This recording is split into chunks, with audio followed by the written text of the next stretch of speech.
هبي أنصار الهدى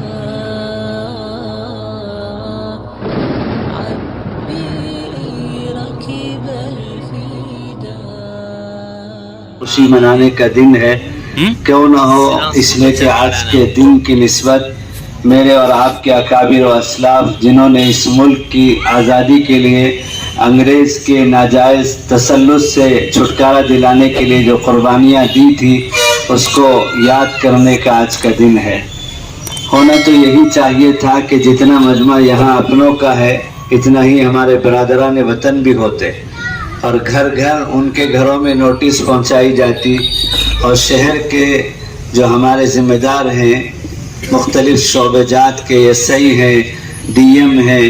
یا کسی طرح سے کسی ایک کو مہمان بنا کے بلایا جاتا اور ہم دونوں مل کر بیٹھتے اور اپنے بڑوں کی قربانیوں کو یاد کرتے۔ یہاں تو مجمع صرف اپنوں کا ہے، بہرحال میڈیا کا زمانہ ہے، ان تک بھی بات پہنچے گی، میں نے مخاطب ان کو بھی بنایا ہے۔ اور اس وقت کا جو جلسہ ہوتا ہے بہت مختصر ہونا چاہیے کہ گھنٹوں کا جلسہ اس وقت نہیں ہوا کرتا۔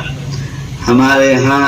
ظاہر بات ہے کہ میں اپنے صوبے کی جمعیت علماء کا صوبائی اسٹیٹ پریزیڈنٹ ہوں، تو مجھے اپنے ہاں 10 جگہوں پر جھنڈا لہرانے کے لیے اور اس یوم آزادی کے جشن کی تقریب میں شرکت کے لیے جانا پڑتا ہے، لیکن اللہ جزائے خیر دے مولانا محسن صاحب دامت برکاتہم کو کہ انہوں نے بہت پہلے مجھ سے رابطہ کیا تو میں ان کے لیے تاریخ دے چکا تھا، ورنہ 10 لوگوں نے مجھے میرے علاقے میں کل پرسوں 2 دن سے فون سے رابطہ کیا کہ آپ ہمارے پاس آئیے، لیکن میں وعدہ کر چکا تھا، اس لیے آپ کے درمیان میں حاضر ہو گیا۔ میں زیادہ دیر آپ کو لینا نہیں چاہوں گا، اور یہاں قریب میں اسی مجاہدین آزادی کے خانوادے سے تعلق رکھنے والے نواسہ شیخ الاسلام مفتی سید محمد عفان سلمہ دامت برکاتہم محمد فیوزہم گورنٹلا میں 10 بجے سے ان کا اجلاس ہے، میں وہاں جانا چاہتا ہوں شرکت کے لیے۔ بہت ضروری باتیں، کچھ باتیں میں آپ کو بتانا چاہوں گا۔ آج ہم سینوں میں جھنڈا لگا کر، ہاتھوں میں جھنڈا لہرا کر اور اپنے چھتوں پر اور کونوں پر کارنرز میں جھنڈے لہرا کر اس جشن کا اور خوشی کا اظہار کر رہے ہیں، لیکن یہ جشن صرف رسمی طور پر نہیں بلکہ جیسا کہ ابھی ہمارے مولانا حسامی صاحب نے خطبہ استقبالیہ میں بتایا، اشارہ کیا کہ ہماری نوجوان نسل کو خاص طور پر ہمارے اکابر و اسلاف کی قربانیوں کی معلومات کا ذخیرہ رکھنا چاہیے۔ اور حضرت مفکر اسلام مولانا سید ابوالحسن علیمی علیہ رحمہ جو ہمارے بزرگوں میں سے ہیں، حضرت فرماتے تھے کہ جس قوم کا تعلق ماضی سے اور اپنے اکابر و اسلاف سے ٹوٹ جائے وہ قوم بہت جلد ختم ہو جاتی ہے، صفحہ ہستی سے اس کا نام آسانی سے مٹ جاتا ہے۔ ہم کو آگے روشن مستقبل کے لیے اپنے شاندار ماضی سے تعلق ضرور چاہیے۔ میں جلدی کے ساتھ اس تحریک آزادی کے آغاز سے لے کر آج تک پہنچنا چاہوں گا، اور میں آپ کی پوری توجہ چاہوں گا کہ یہ جنگ آزادی، تحریک آزادی کو عام طور پر بہت زیادہ سے زیادہ جو دلچسپی رکھتے ہیں موضوع سے، وہ یہ جانتے ہیں کہ 1857 میں ہمارے اکابرین نے شاملی کے میدان میں جہاد کیا تھا، لیکن یہ اصل جنگ تو بہت پیچھے سے تقریباً 1605 سے شروع ہو چکی تھی، اور ہمارے ملک میں ہمارے مغل بادشاہوں نے 1000 سال تقریباً یہاں حکومت کی، جن کی یادگاریں لال قلعہ، دلی کی جامع مسجد، کراچی کی جامع مسجد اور قطب مینار، تاج محل، یہ سب مغل بادشاہوں کی یادگار ہے جس کو مٹایا ہی نہیں جا سکتا، چاہے وہ کتنی بھی کوشش کر کے کچھ لوگ تاریخ مسخ کرنا چاہیں، لیکن ان کا وجود ہی ان کی تاریخ بتانے کے لیے کافی ہے۔ تو آخری زمانے میں بہادر شاہ ظفر جو مغل بادشاہوں کے آخری بادشاہ تھے، اس زمانے میں انگریز نے یہاں گھسنا شروع کیا اور آہستہ کر کے تجارت ایسٹ انڈیا کمپنی کے نام پر یہاں اپنی جڑیں مضبوط کرنا شروع کی، اور یہاں کے راجاؤں سے اور نوابوں سے انہوں نے تعلق شروع کیا۔ سب سے پہلے شہید وطن اول سلطان ٹیپو شہید رحمہ اللہ نے اس ناجائز نیت کو اور فساد نیت کو، انگریز کے اس سازش کو بھانپ لیا، اور انہوں نے سب سے پہلے جو ہے اپنے احباب کو بلا کر مشورہ کیا، اور انگریز کے اس ناپاک سازش کو کہ یہ شوگر کوٹڈ پوائزن کے درجے میں جو ہے تجارت کے نام پر ملک میں قبضہ جمانا چاہ رہے ہیں، اور اس کی دلائل فراہم کی اور اس کے ثبوت بتائے، اور پھر اس کے بعد باضابطہ مسلح طور پر آغاز جہاد کے لیے پلان بتایا۔ اللہ تعالیٰ نے غیر معمولی طور پر سلطان ٹیپو شہید علیہ الرحمہ کو بے پناہ ملک سے محبت عطا کی تھی اور بے پناہ صلاحیتوں سے نوازا تھا، اور اللہ کی عادت ہے کہ جس سے کام لینا چاہتے ہیں اللہ تعالیٰ ان کو اس طرح کی صلاحیتوں سے نواز دیتے ہیں، محبت آداب محبت سکھائے دیتی ہے۔ سلطان ٹیپو شہید علیہ الرحمہ کی جو پرورش ہوئی ان کے والد بزرگوار حیدر علی خان رحمہ اللہ کی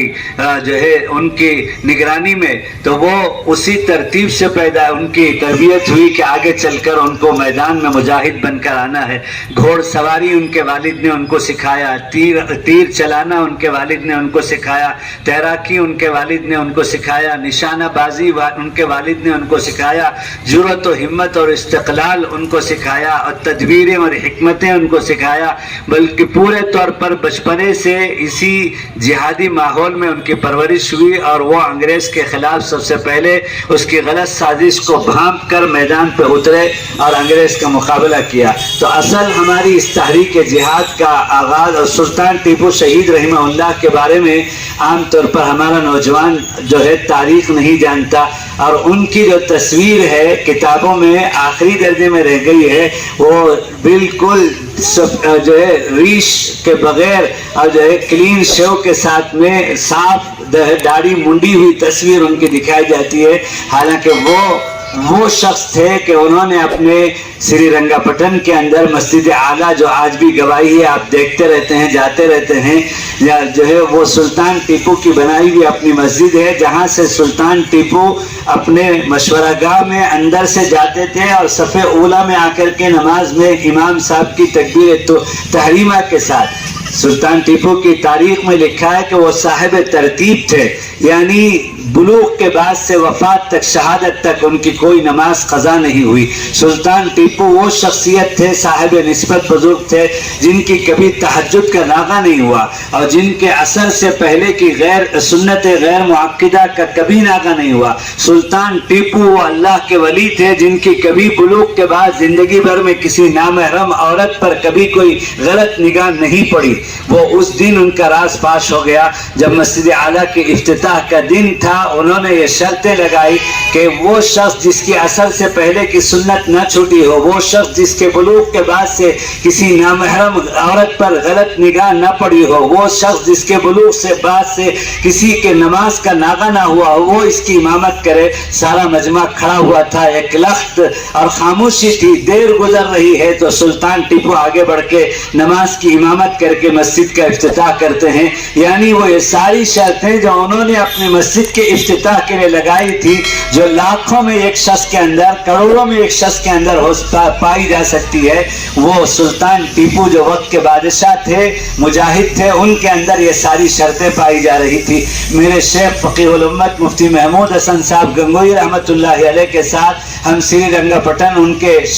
مزار پر حاضر ہوئے تھے، تو میرے شیخ نے بہت دیر تک مراقبہ فرمایا، اور پھر مراقبے میں اللہ والوں کی ارواح سے تکلم ہوتی ہے، بات چیت ہوتی ہے، تو باہر آ کر میرے شیخ نے فرمایا کہ بھائی سلطان ٹیپو تو بہت قوی نسبت بزرگ ہے، اور فرمایا سینکڑوں سال کے باوجود بھی آج بھی ان کی نسبت کا اثر دور کئی کلومیٹر تک جا رہی ہے۔ تو میرے دوستو، سلطان ٹیپو بارش بزرگ تھے، ان کے چہرے کو مس کر کے پیش کیا جا رہا ہے۔ ہمارے نوجوان کو اپنا آئیڈیل اور فین سلطان ٹیپو کو بنانا چاہیے آج کے حالات کے اندر، کہ میں بھی مستقبل کا سلطان ٹیپو بنوں گا۔ تو سلطان ٹیپو نے مقابلہ کیا مسلح طور پر اور جگہ جگہ پر مورچے قائم کیے. ان کا قلعہ گتی شہر کے اندر موجود ہے, ان کا قلعہ تمل ناڈو میں ڈنڈیگل کے اندر موجود ہے, ان کا قلعہ ویلور کے اندر موجود ہے, ان کا قلعہ کہاں کہاں ملک کے کونے کونے میں انہوں نے جو ہے مجاہدین کا جال پھیلایا اور اپنے نیٹ ورک کو مضبوط کر کے چاروں طرف سے شمال میں, جنوب میں,